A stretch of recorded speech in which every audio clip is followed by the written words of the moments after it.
రైతు సోదరులందరికీ నమస్కారం అండి. మీరు చూస్తున్నారు అరుణ్ అగ్రికల్చర్ ఛానల్. ఈరోజు మనం ఫీల్డ్ వర్క్లో భాగంగా ఇక్కడ మనం సంతకలూరు గ్రామంలో అయితే ఉన్నాం. రైతు దగ్గర ఆదోని మండలానికి సంబంధించింది. ఒకసారి రైతు వచ్చేసి మనకు ఈ ట్రాజెంట్ కానీ అలెక్సా 5G సఫారీ అన్ని ప్రొడక్ట్లు కూడా ఈ పొలానికి వాడడం జరిగింది. ప్రజెంట్ ఉన్న ఫీల్డ్ వచ్చేసి ఇది కడ్డీ బ్యాడ్గా రకం అనమాట. కాబట్టి ఈ మందులు వాడినందుకు రిజల్ట్స్ ఎలా ఉందో రైతు ద్వారా తెలుసుకునే ప్రయత్నం చేద్దాం. ఖచ్చితంగా వీడియో చివరి దాకా చూడండి. అయితే నమస్తే అన్న. మీ పేరండి? శ్రీనివాస్. ఎన్ని ఎకరాలు మీరు వేసింది? 3 ఎకరాలు వేసినారు. అయితే ఈ ట్రాజెంట్ అనే మందు మీరు ఎన్ని రోజుల క్రితం స్ప్రే చేశారు ఈ పొలానికి? మీరు 15 రోజులు అయిందా?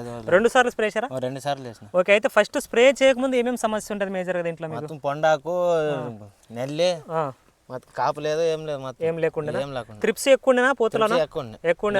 మళ్ళీ ఇది కొట్టిన తర్వాత కంట్రోల్ అయిందా? ఏమేమి రిజల్ట్స్ వచ్చాయి మేజర్ ఇది కొట్టిన తర్వాత? మగ్గలు వచ్చినవి, బాగా కాయలు బాగా సెట్ అయినవి. ఓకే, బాగా వచ్చింది. కాప్ సెట్టింగ్ అవుతుందా? పూత బాగా వచ్చింది? గ్రోత్ ఎట్లా వచ్చింది? బాగా వచ్చింది. బాగా వచ్చింది. మళ్ళీ ఇది కొట్టిన తర్వాత నెక్స్ట్ రెండోసారి ఎన్ని రోజులు కొట్టారు మరి? అది కొట్టిన తర్వాత 8 రోజులు ఇడిచి కొట్టినా. మళ్ళీ కొట్టినారు. ఎందుకోసం రెండోసారి కొట్టాలనిపించింది? బాగా పని చేసింది కాబట్టి బాగా కొట్టినా. రెండోసారి కొట్టాలనిపించి 2 సార్లు కొట్టినారు. మళ్ళీ 2 సార్లు కొట్టినందుకు రిజల్ట్స్ అయితే బాగుంది కదా?